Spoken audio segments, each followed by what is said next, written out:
Pep Guardiola, casse-toi de City. Rentre chez toi, va te reposer dans ta famille, sinon ce club pourri de City va te tuer. En tant que Barcelonais, mes amis, hier soir, j'étais triste de voir Pep Guardiola se faire démonter comme ça par Real. Surtout un petit Real, premier match du barrage pour la Ligue des Champions, match aller, barrage entre le Real Madrid et City. Le Real Madrid a fait un remontada et a gagné ce match dans les ultimes secondes, on va dire, de la fin du match sur un score de 3 buts contre 2. Match pour moi que mérite pas le Real Madrid parce que le Real Madrid n'a pas produit un match aussi bon qui aurait dû lui permettre de gagner ce match, mais c'est City qui a offert sur un plateau le match à Real Madrid. Franchement, Pep Guardiola, tu es un grand entraîneur. Surtout, comme Barcelonais, on t'aime, on sait que ce que tu as apporté au FC Barcelone. Maintenant, tu es à City, tu as gagné la Ligue des Champions. Arrivé à un certain moment, il faut bien tourner la page. Je pense que ta présence à Manchester City, malheureusement, touche à sa fin parce que sinon, tu ne pourras plus jamais rien gagner avec cette équipe de morts vivants qui était sur le terrain.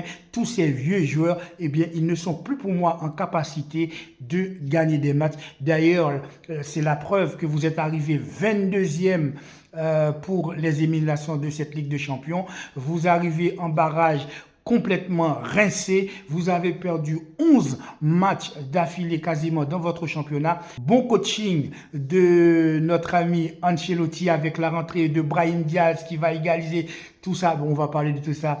À tout de suite.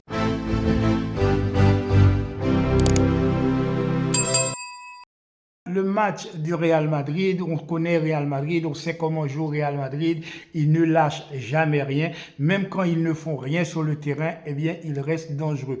D'autant plus ce n'est pas vraiment leur faute parce que la quasi-totalité de leurs joueurs sont blessés, on n'a pas besoin de citer, il n'y a plus de défense, on se retrouve avec un Tchouaméni en défense, avec le jeune Asensio qui est en train de monter, qui fait un début de saison depuis qu'il a remplacé Rudiger, eh bien il est en train de faire des matchs extraordinaires, il est très bon, il se laisse pas faire, il est très hargneux. On se rend compte qu'il est même pas impressionné face à Erling Haaland qui a un peu qui s'est un peu pris la tête avec lui et on voit qu'il s'est pas démonté. Eh bien, Asensio pour moi est un grand futur défenseur du Real Madrid. Pour moi, cette équipe du Real Madrid n'était pas du tout en place en première mi-temps puisque à la fois la défense était à la ramasse, on a le milieu de terrain composé de Valverde, de Jude Bellingham qui n'était pas du tout au bon tempo, qui n'est pas allé du tout au niveau. Et surtout, pour moi, le pire, c'était en attaque parce que Kylian Mbappé ne faisait aucun pressing. Ses appels n'étaient pas non plus dans le bon tempo. Et avec Vinicius, il se marchait sur les pieds les uns les autres. Il n'y a que Rodrigo sur son côté droit, pour moi, qui a fait un début de match qui était très bon. Rodrigo, sur son côté, il faisait tout seul l'élimination. Il rentrait sur son pied et à chaque fois, eh bien, il trouvait le bon geste, la bonne attitude à avoir. Il était dans les replis offensifs, ce qui n'a pas été du tout le cas pour un Kylian Mbappé et pour un Vinicius. Très vite, bien entendu, Haaland va marquer donc le premier but. Ce premier but qui va être marqué sur une espèce de passe, un amorti donc de la poitrine et qui va arriver sur Haaland plat du pied. Il va pas se démonter, il va marquer son but et 1-0 très vite pour City. À ce moment-là, je me suis dit, c'est pas possible, City va gagner Real parce qu'on connaît quand même l'ancien City dont tout le monde avait peur. Eh bien, je me suis dit, à ce moment, ce club va se réveiller et tout de suite après le but, le Real va être un peu dépassé dans tous les compartiments du jeu. Il va y avoir ce problème de pressing à la fois du milieu de terrain et à la fois des attaquants. On se demandait même à un moment, est-ce que l'équipe n'était pas coupée en trois tout simplement? Tu avais la ligne défensive, tu avais la ligne du milieu et tu avais les attaquants et chacun était resté dans son coin, attendait la balle, ne faisait pas de pressing, ne montait pas, ne coulissait pas, les latéraux ne coulissaient pas et on voyait que Ancelotti pestait sur son banc et le Real Madrid n'arrivait pas à avancer. Donc c'est City qui dominait le jeu tout de suite après le but. Ils pressaient haut, ils attaquaient, ils étaient agressifs sur les porteurs de balles et effectivement, ils auraient pu marquer très vite le 2-0. Malheureusement, ça n'a pas du tout le cas. Grâce à qui? Grâce à Kylian Mbappé. Kylian Mbappé, même quand il rate la balle, eh bien, il arrive à marquer. Ce joueur, je ne comprends pas, même quand il est mauvais, même quand il est nul, eh bien, il arrive quand même à sortir quelque chose. Et grâce à lui, sur cet appel, eh bien, il va réussir à à faire une espèce de reprise de volée, même pas du tibia, je dirais même du pancréas. Il arrive à faire cette reprise de volée du pancréas et égaliser pour le Real Madrid. J'ai l'impression que l'influence actuelle de Pep Guardiola, à la fois sur son vestiaire et à la fois sur les joueurs qui sont sur le terrain, eh bien, ne match plus. J'ai l'impression que Guardiola n'arrive plus à insuffler un vent nouveau sur son équipe. Mais c'est normal. Lorsque vous avez une équipe aussi vieillissante avec De Bruyne qui est complètement nul, qui n'a pas apporté grand-chose sur le terrain, tu as Grealish qui est blessé, tu as Akanji au départ qui a commencé à jouer au milieu de terrain, qui était très bon dans ce rôle au milieu de terrain, eh bien, qui est blessé. Tu as, Bernardo Silva, qui est normalement un grand joueur qui n'apporte rien. Lorsque tu fais des changements, tu vas rentrer qui? Tu vas rentrer Gundogan, qui est trop vieux. Lorsque tu as un gardien de but qui est nul, eh bien, tu peux pas faire de miracle.